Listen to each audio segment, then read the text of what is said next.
Está começando o podcast Inteligência Jurídica, canal oficial do Machado Meyer Advogados, que atualiza você com nossa visão sobre as questões que impactam seus negócios.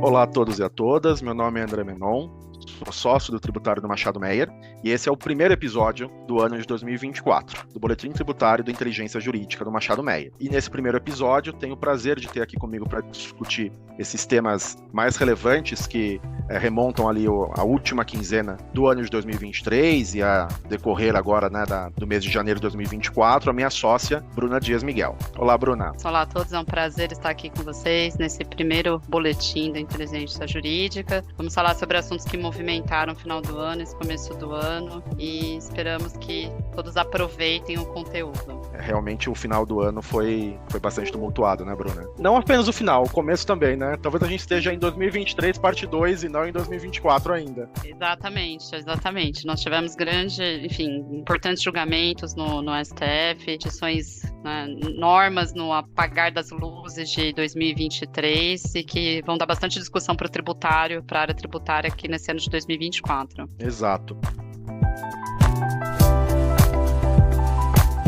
Falando um pouquinho com relação a essas alterações, que tivemos no ano passado, o primeiro ponto que eu queria trazer aqui para a gente discutir, Bruno, é a questão com relação à DC 49. Obviamente, a DC 49 não é uma surpresa, mesmo porque a discussão acerca da ausência de incidência de ICMS na operação de transferência entre mercadorias e de estabelecimentos do mesmo contribuinte, ela é bastante antiga, ela remonta ali em 1996, com a súmula 166, a gente já tinha tido também repercussão geral julgada pelo Supremo Tribunal Federal, envolvendo inclusive uma operação de transferência interestadual, mas de toda forma ainda é um tema bastante discutido e eu vou explicar aqui o porquê. Como eu mencionei, o Supremo Tribunal Federal analisou a DC 49, trazendo ali a tese de que não incide ICMS no deslocamento de mercadorias entre um e outro estabelecimentos do mesmo contribuinte. Essa tese foi fixada com eficácia pró futuro para os exercícios financeiros a partir de 2024. E na decisão também restou consignado que os estados da federação deveriam disciplinar a forma de transferência desse crédito, sob pena de, no caso de ausência dessa disciplina, o contribuinte poder realizar, poder operacionalizar essa transferência da forma como ele melhor entendesse. Em razão dessa decisão, restava um receio muito grande dos contribuintes acerca da forma de operacionalizar, porque a decisão tinha deixado claro que se não tivesse regulamentação eu poderia operacionalizar da forma que o contribuinte melhor entendesse, mas quais os limites? Qual o valor? Onde eu indico? Isso precisava, de fato, ser regulamentado para trazer uma segurança jurídica maior. Em razão dessa necessidade de regulamentação, foi editado o Convênio 174 de 2023, que trouxe ali a indicação de que a transferência do crédito em estabelecimentos do mesmo contribuinte ela seria obrigatória, trouxe a indicação de que esse crédito ele deveria ser calculado considerando a base de cálculo indicada na cláusula 4ª do convênio, vezes a alíquota interestadual da operação, e o valor resultante dessa equação deveria ser lançado no campo destinado ao destaque do ICMS. O Convênio 174 trouxe ainda a indicação de que ele entraria em vigor na data da sua ratificação nacional. Ocorre que o Estado do Rio de Janeiro, por questões particulares, entendeu ali por não ratificar o convênio. E considerando essa não ratificação, em novembro de 2023, o CONFAS editou o ato declaratório 44, rejeitando o Convênio 174.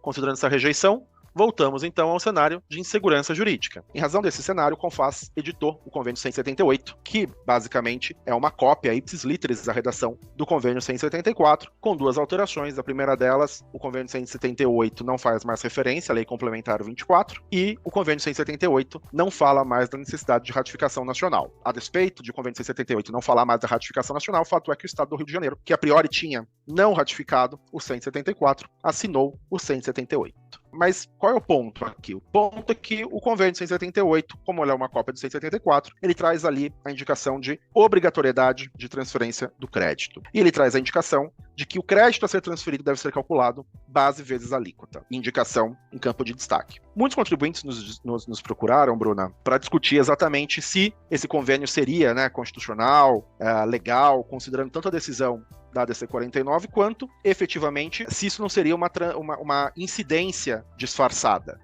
E daí a gente tem já alguns posicionamentos da doutrina com relação a esse ponto. Mas não fosse apenas do ICMS, trazendo ali a indicação de que não se considera ocorrido o fato gerador do ICMS na saída de mercadorias em transferência, e trazendo a indicação de que os créditos nessas operações serão assegurados. Note, no primeiro ponto aqui ele fala assegurado, né? Assegurado, que o que a gente assegura é um direito, não necessariamente uma obrigação, o que destoa já do Convênio 178. E você tem também no inciso 1 do artigo do parágrafo 4º a indicação de que esse crédito assegurado pela Unidade Federada do Destino, ele vai estar limitado aos percentuais estabelecidos no inciso 4 do parágrafo 2º do 155 da Constituição Federal, que são as resoluções do Senado Federal com as alíquotas interestaduais. Então note que aqui também ele fala de um limitador, né? Ele não fala de uma alíquota que vai incidir. Por conta disso, aqui os contribuintes estão, de fato, discutindo a possibilidade de nova judicialização da Lei Complementar 204, vis-à-vis o Convênio 178,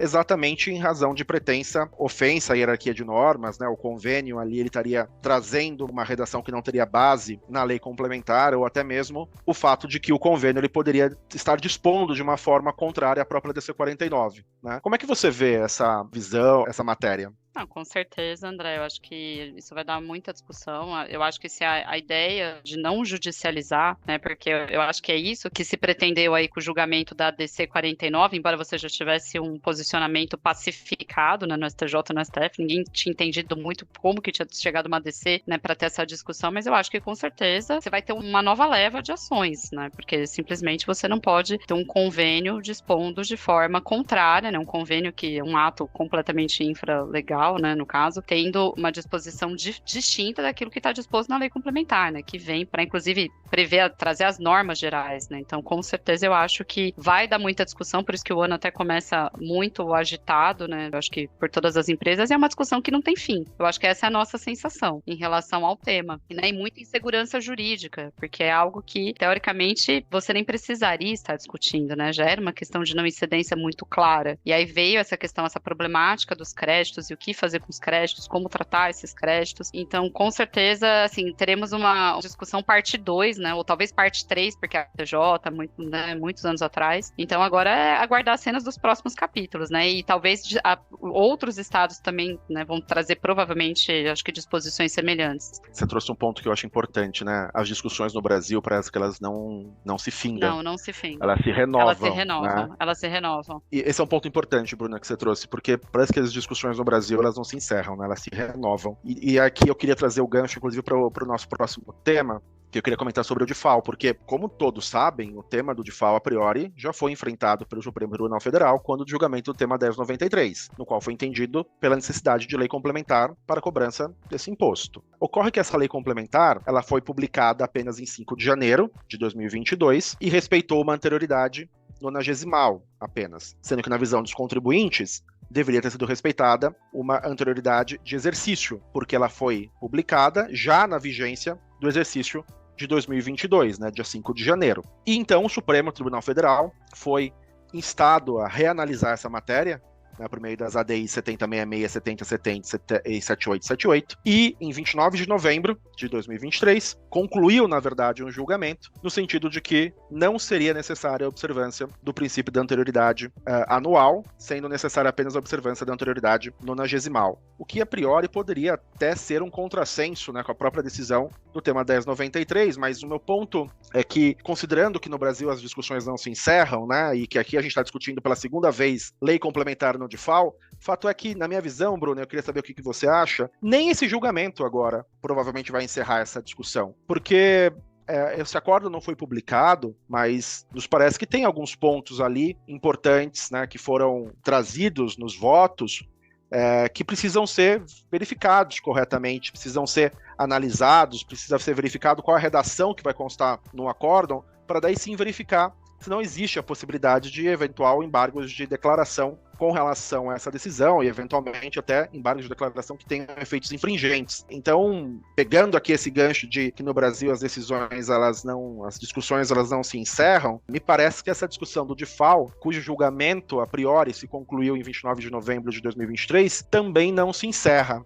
né? O que você acha? André, com certeza, eu acho que o sentimento de todo mundo é que os julgamentos aqui no Brasil, infelizmente, eles não se encerram com tanta facilidade, ou que você tem sempre novos pontos de vista em relação, né, a essas discussões. Eu acho que o grande sentimento dos contribuintes é que essa tese do GFAO era uma tese ganha, principalmente pelo entendimento que vinha ali do tema 1093, de que você está diante de uma nova relação jurídica, e todo mundo estava, assim, né, os contribuintes estavam convictos de que, por ser uma nova relação jurídica, você tem ali uma efetiva instituição de um tributo. Não estava, então, desenhado, né, nem na Constituição e nem na lei complementar. Então, isso faria com que fosse necessária a observância do princípio da anterioridade anual, mas não foi, né? Enfim, todo mundo, infelizmente, já sabe do resultado do julgamento. Não foi o que aconteceu, o Supremo entendeu de forma distinta, mas com certeza, eu acho que por ser, né, um tema que tem vários argumentos e, né, foram realizados ali sustentações orais importantes, né, em relação aos pontos defendidos tanto pelo contribuinte quanto pelo Estado, eu acho que dificilmente não vai ter a oposição de embargos de declaração. Com certeza tem pontos ali, né, que vão precisar ser aclarados, ser melhor, né, não melhor analisados, mas talvez pontos sejam revisitados ali com outro olhar em relação, eu acho que as sustentações orais que foram ali realizadas, pelo menos a gente não consegue ali verificar dos votos, né,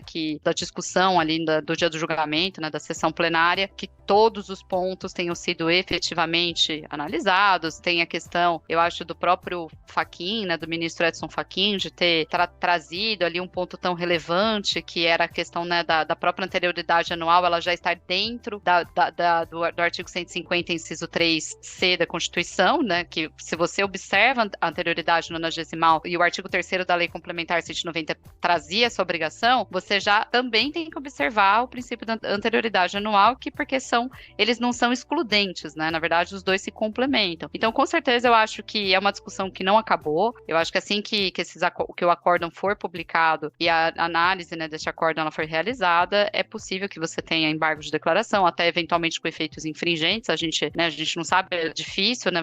Eu confesso que eu não me recordo de um julgamento que a gente tenha tido um efeito infringente em embargo de declaração, mas eu acho que o caso ele é muito relevante, vem sendo muito noticiado, né, pelos jornais, né, pelas mídias de uma forma geral. Então, com certeza, eu acho que é um assunto que a gente talvez não encerre aí no primeiro semestre de 2024. Concordo.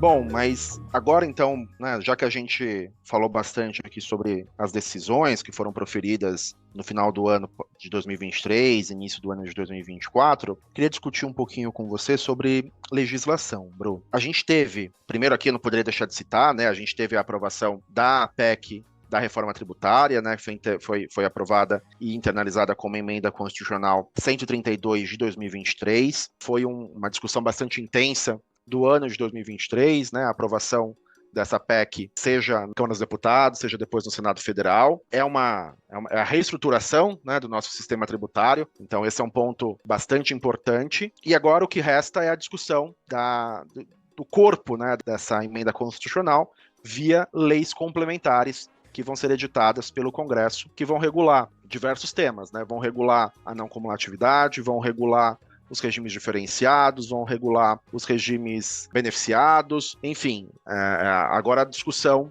que vai permear o ano de 2024, na minha visão, é efetivamente a propositura, né, dessas leis complementares, e é um tema extremamente importante, porque vai impactar diretamente, né, o caixa das empresas, considerando que no próprio termo ali da Constitucional 132, o PIS e COFINS, por exemplo, ele deixa de existir a partir de 2026. Né? Então é um marco temporal bastante próximo do que a gente está, do presente momento, né? Quando a gente olha para uma empresa que faz investimento plurianual, mapeamento de investimento plurianual, obviamente, esse impacto ele tem que ser trazido. Então, o primeiro ponto aqui que eu queria ressaltar é da emenda constitucional, da reforma tributária, mas outros dois temas que eu queria conversar contigo, um é com relação ao MP 1202, que trouxe aí relevantes alterações também na forma de utilização dos créditos decorrentes de decisões judiciais transitadas em julgado. Quer falar um pouquinho para a gente sobre isso? Quero, André, eu acho que essa MP ela está sendo super discutida, foi publicada em 28 de dezembro de 2023, então realmente no apagar das luzes de 2023, e essa MP ela traz 3 importantes modificações que eu acho que, né, acho que os contribuintes com certeza foram pegos de surpresa em relação a isso, que é a reoneração da folha de salários, é a revogação do PERSE e essa previsão de uma limitação na compensação de decisões, né, compensação de crédito tributário que tenham sido reconhecidos aí por decisões transitadas em julgado. Então, eu acho que a compensação, né, enfim, é algo que a gente vem discutindo bastante, assim, com os nossos clientes, já desde o começo do ano, já no final do ano passado, porque muitas dúvidas foram surgindo em relação até um aspecto temporal, porque a MP, ela tem uma vigência, né, prospectiva, vigência na data da publicação, mas a grande dúvida, né, uma das grandes dúvidas, eu acho que assim, principais, até principal do contribuinte, é se ela teria o condão, por exemplo, de atingir pedidos de habilitação de crédito que já tivessem sido deferidos, que estivessem em andamento na Receita Federal, ou não, seriam pedidos que os contribuintes fossem fazer daqui para frente. E isso foi algo que era uma dúvida, a gente até, né, não sabia, porque a MP não é clara nesse sentido, ela traz aquele limitador que você vai, né, que o contribuinte, a depender do valor que ele tem reconhecido judicialmente, o valor que ele vai habilitar, ele vai ter que observar faixas ali, né, limitadoras mensais, inclusive, para poder utilizar esse crédito, mas a gente teve acesso na semana passada ao perguntas e respostas da Receita Federal, em que a Receita Federal, embora a gente saiba que perguntas e respostas aqui não seja um veículo normativo, mas a Receita Federal, ela esclarece, e aqui é um ponto importante a gente dizer que ainda não tem uma iene da Receita Federal em relação a este tema, mas a gente imagina que isso vai acontecer, talvez, enfim, né, nesse próximo mês aqui de fevereiro. A Receita esclarece a dúvida que até então os contribuintes tinham da amplitude dessa limitação. E a Receita diz que, enfim, todo e qualquer crédito, né, todo e qualquer pedido que ainda estiver em andamento perante a Receita Federal vai estar sujeito a essa limitação. Então, é um ponto que, enfim, impacta bastante as empresas em relação, né, a essa discussão. Então, a gente também, né, todos os contribuintes estão bem atentos. Eu acho que vai ser muito importante quando sair essa instrução normativa da Receita Federal, fazer uma análise detida em relação a esse tema, porque, né, porque assim, para alguns contribuintes que têm, enfim, muito crédito para ser utilizado, a grande preocupação era que não fosse possível a sua utilização dentro daquele prazo prescricional de 5 anos. Entretanto, consta, né, dessa resposta que a Receita trouxe, que esse prazo ele não vai existir mais. Então, você não tem que utilizar o seu crédito dentro desse prazo prescricional de 5 anos, mas a gente precisa, obviamente, ver isso normatizado, né? Porque, por mais que a Receita traga esse esclarecimento, não dá para dizer ali, assinar na pedra, né? Porque, por não ser um veículo normativo, que isso realmente vai acontecer. Então, a gente ainda está um pouco num cenário, eu acho que numa insegurança jurídica em relação a esse tema da compensação. E em relação ao PERSE, a gente tem a revogação do PERSE, muitas empresas já estavam discutindo essa questão, né, de você não poder realizar essa revogação do PERSE por violar aí diversos dispositivos legais, né? E a gente tem conhecimento, inclusive, de decisão liminar que já foi proferida para assegurar que uma empresa, né, que foi, enfim, também excluída do PERSE com essa revogação que a MP 1202 ocasionou, para que ela continue usufruindo aí dos benefícios do PERSE, que é não pagar, né? Ou, na verdade, a gente fala não pagar, mas é tributar a zero aí o IRCS e PIS/COFINS, as receitas. Então, a gente, assim, o que a gente nota, André, é que o ano ele começa com uma forte judicialização.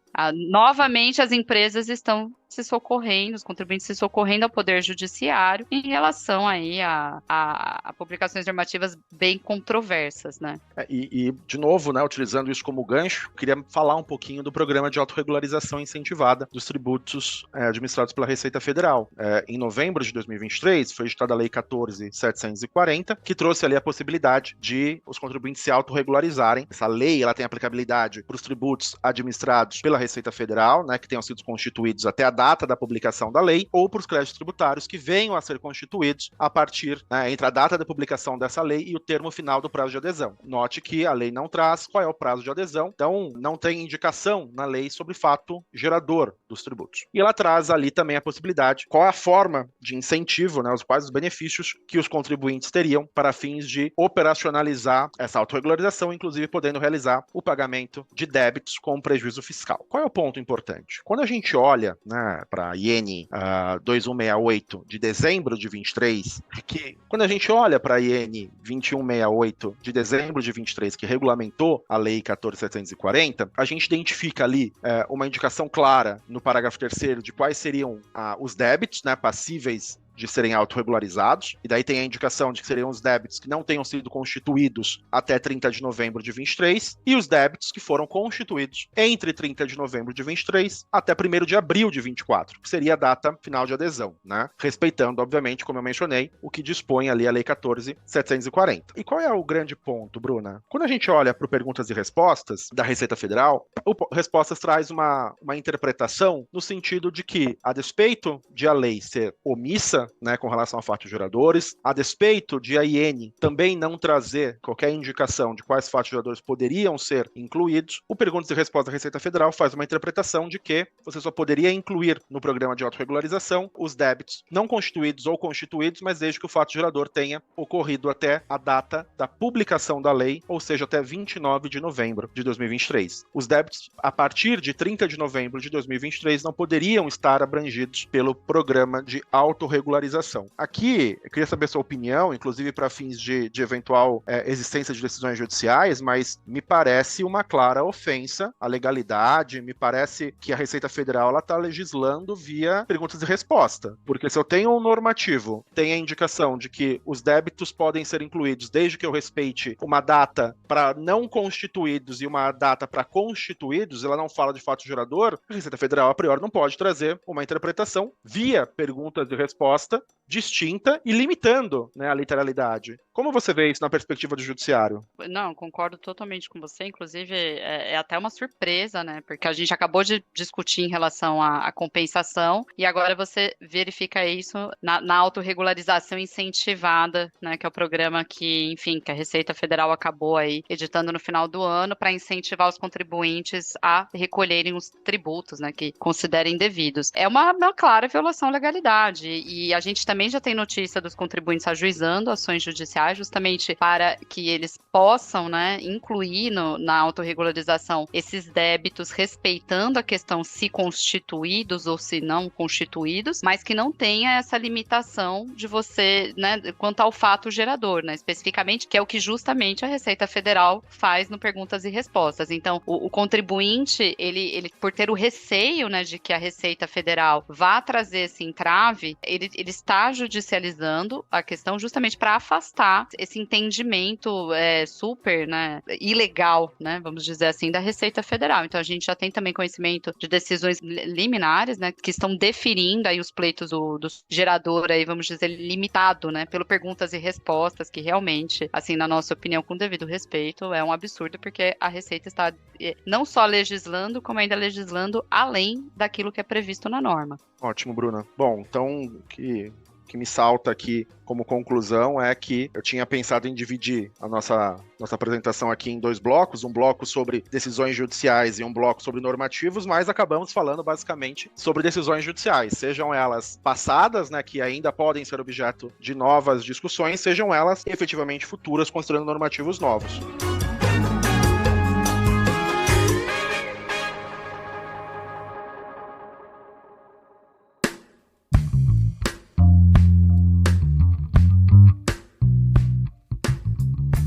Bruna, queria agradecer sua participação, um prazer enorme ter você aqui, e queria agradecer a todos os nossos ouvintes e convidar a todos também para o evento que nós vamos ter agora no dia 20 de fevereiro sobre subvenções, que também é um tema bastante discutido, por conta da medida provisória 1185, posteriormente convertida na Lei 14.789, que alterou e muito ali a sistemática de exclusão das subvenções da base do IRCS, PIS e COFINS. Então queria já aproveitar também para deixar aqui o convite para esse nosso evento no dia 20 de fevereiro. André, eu que agradeço, é um prazer falar com todos vocês, com todos os nossos ouvintes, e com certeza eu acho que esse ano vai ser muito movimentado, pelo menos para o direito tributário. A gente pensava só na reforma, mas agora a gente vai ter todo esse cenário em relação a esses atos normativos publicados e a corrida, né, ou a nova ou a incessante corrida dos contribuintes no judiciário. Muito obrigada a todos, é sempre um prazer.